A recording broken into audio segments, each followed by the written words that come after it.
सबसे अच्छा ये था कि उन्हें अपनी टिकट पक्की करानी चाहिए बीजेपी में। उन्हें अपनी टिकट पक्की करानी, मुझे उम्मीद है।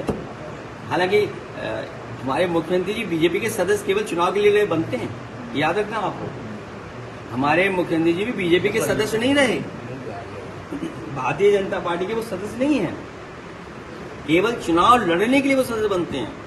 हमें उम्मीद है कि अपनी टिकट के साथ साथ वो उनको भी टिकट दिला लेंगे, और अगर पहले टिकट दिला दी होती तो हमें देनी नहीं पड़ती इन्हें टिकट। भाई अगर पहले ही टिकट बीजेपी ने दे दी होती इन्हें तो हम टिकट थोड़ी देते। ये शिक्षा के खिलाफ हैं ये लोग, ये शिक्षित नहीं बनाना चाहते समाज को। हमारे जितने भी महापुरुष रहे हैं उन सब ने समय समय पर कहा है कि शिक्षा ही वो चीज है जो हमारे समाज को खुशहाली के रास्ते पे ले आ सकती है।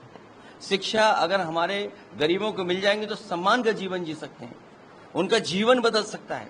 बाबा साहब भीमराव अम्बेडकर जी ने शिक्षा को लेकर के कहा कि शिक्षा ही अगर मिल जाएगी तो हमारा समाज खुशहाली और तरक्की के रास्ते पर चल जाएगा। और खासकर पिछड़े, दलित, आदिवासी, अल्पसंख्यक और पीड़ित परिवारों के बच्चे न पढ़ पाएं, इसीलिए सरकार ने कई हजार, 20,000 से ज्यादा स्कूल बंद कर दिए। प्राइमरी 20,000 इसलिए बंद किए क्योंकि उसमें गरीब बच्चे पढ़ने जाते थे। और न केवल बंद किए बल्कि मर्जर इसलिए भी कर रहे हैं जिससे कि बूथ का हिसाब किताब ठीक कर लें। तो मर्जर और बंद दो अलग विषय हैं। तो प्राइमरी तो छीन ही रहे हैं, लेकिन जो और पढ़ाई थी उसको भी बर्बाद कर दिया। और उसका उदाहरण है ये संस्कृत स्कूल जो समाजवादी सरकार में बना था, आज तक आगे नहीं बढ़ा पाए। एससीएल जैसी संस्था यहां लेकर के आए। बगल में 2-2 प्लांट मिल्क डेयरी के लगे हैं, एक अमूल का, एक आपके उत्तर प्रदेश का पराग का। 5-5 लाख लीटर प्रतिदिन उसमें दूध कलेक्ट हो सकता है और उसका सामान बन सकता है, चीजें बन सकती हैं। लेकिन सरकार ने कोई सहयोग नहीं किया है। ये बगल में एटीआई बनी हुई है, सीएसआई टावर बन रहा है, 9 साल हो गए ये सरकार नहीं बना पाई। बगल में IIIT है, उसको भी पूरा नहीं कर पाए हैं। बगल में मॉल बनाया, वो तो बेच दिया इन्होंने।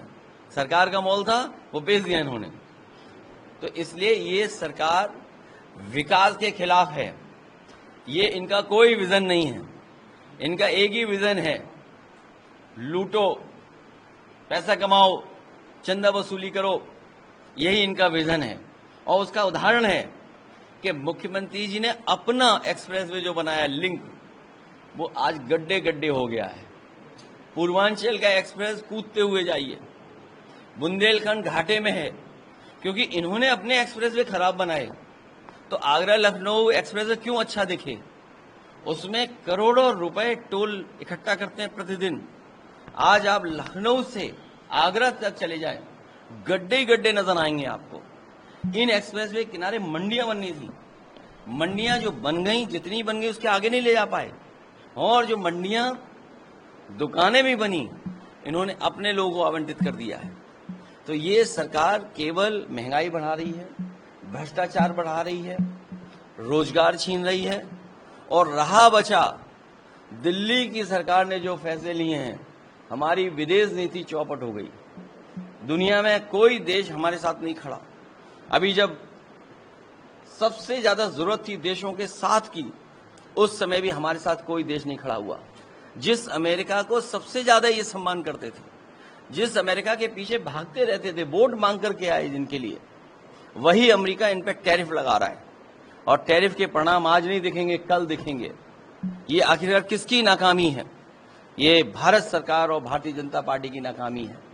और इन्होंने बड़े बड़े आयोजन किए हैं, इन्वेस्टमेंट आए। जब विजन ही नहीं होगा तो इन्वेस्टमेंट क्यों आएगा? कोई उद्योगपति क्यों पैसा लगाएगा? आपके अधिकारी पैसे वसूल रहे हैं। एक अधिकारी को तो अंडरग्राउंड होना पड़ा, भागना पड़ा। और क्या था वो इंसेंटिव नहीं, वो कमीशन लेना चाहता था। और कमीशन के बंटवारे में वो अधिकारी को छोड़ के अंडरग्राउंड होना पड़ा। इसी तरह डिफेंस एक्सपो बनाने की बात हुई थी। कहीं अगर गोला बनाओ तो बता दो, दिवाली आने वाली है, अगर इनके डिफेंस एक्सपो ने कहीं अगर सुतली के बम भी बनाए हों तो बता दें आप। अभी सबसे ज्यादा ड्रोन की और मिसाइल की जरूरत थी। ये दिन भर प्रचार करते नहीं थकते थे कि ड्रोन दीदी बनाएंगे। जब हमारी फौज को टेक्निकल और ड्रोन से ट्रेंड ऑफिसर्स चाहिए थे, या हमारे जवान चाहिए थे, तब ये अग्निवीर व्यवस्था ला रहे हैं। बताओ, अग्निवीर के नौजवान कैसे 4 साल में सीख पाएंगे ड्रोन चलाना? और जब पूरी लड़ाई ड्रोन और टेक्नोलॉजी बेस्ड हो गई, मैं अभी सुन रहा था विधानसभा में कुछ लोग स्पेस के बारे में बात कर रहे थे कि स्पेस टेक्नोलॉजी में हम इतना आगे चले गए हैं। दिल्ली वालों से पूछो तो वो भी कहते हैं हम स्पेस टेक्नोलॉजी में इतना आगे चले गए हैं, हम सैटेलाइट से ऊपर से नीचे देख सकते हैं खेत पे क्या है। लेकिन इन्हें पलटती हुई विकास दुबे की गाड़ी नहीं दिखाई दी सैटेलाइट से। वो जो पुलवामा में एक गाड़ी आई थी RDX भर के, वो इन्हें सैटेलाइट से नहीं दिखाई दी।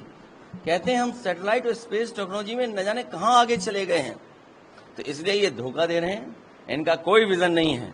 और अगर विजन होता तो ये संस्कृति स्कूल चल रहा होता, प्राइमरी स्कूल बंद नहीं होते, और जो गरीब बच्चे हैं जिनको समाजवादी लोग पढ़ा रहे थे उनके ऊपर मुकदमे नहीं दर्ज होते। अंग्रेजों ने भी मुकदमे कभी नहीं लगाए होंगे, लेकिन ये पहली बीजेपी की सरकार है शिक्षा विरोधी जो पढ़ाने गए उन पर मुकदमे दर्ज हुए हैं। अब कह रहे हैं हम लोग A से क्या पढ़ा रहे हैं, B से क्या पढ़ा रहे हैं, C से क्या पढ़ा रहे हैं। अरे भाई, हम पॉलिटिकल वर्कर हैं, हम विरोध कर करके एक मैसेज देना चाहते हैं सरकार को कि आप स्कूल खोलिए, बच्चों को पढ़ाइए। आप स्कूलों के बच्चे स्कूल खोल दें, टीचर्स को अपॉइंट कर दें, हमें पढ़ाने की जरूरत नहीं पड़ेगी। वो A फॉर एप्पल पढ़ाएंगे, B फॉर बॉल पढ़ाएंगे, C फॉर कैट पढ़ाएंगे। अगर पॉलिटिकल लोगों से पढ़वाओगे तो पॉलिटिकल लोग अपने हिसाब से पढ़ाएंगे। ये हमारे विरोध था और ये लोग बचना चाहते हैं। ये 2027 की लड़ाई से डरे हुए हैं, तभी इनके मन से निकला 2047। अरे 2047 तब पहुंचोगे तब 2027 पार करोगे। 2027 में PDA और उत्तर प्रदेश की जनता विकास और खुशहाली चाहती है, वो इनको 47 तक नहीं पहुंचने देगा। अब हम मुख्यमंत्री जी, उनके कैबिनेट के लोग उतने नहीं जिएंगे जितने हम जी चुके हैं। अगर आप उनकी उम्र हमारी उम्र देखें तो वो उतने नहीं हम लोग रहेंगे यहाँ पर जितने हम रह चुके हैं यहाँ पर। इसलिए अगर विजन की बात करें तो हम पीछे मुड़ के देखें कि इन 9 सालों में इन्होंने क्या रास्ता अपनाया, और अगर इनका कोई विजन होता तो आज 9 साल में जो काम किए इसको आगे बढ़ा करके 47 तक ले जाते तो हमारा विकसित उत्तर प्रदेश बनता। तो जब 9 साल का रिकॉर्ड ऐसा है कि जहां पर कोई विकास के रास्ते में जो चीज अच्छी होगी वो सरकार खराब कर देगी।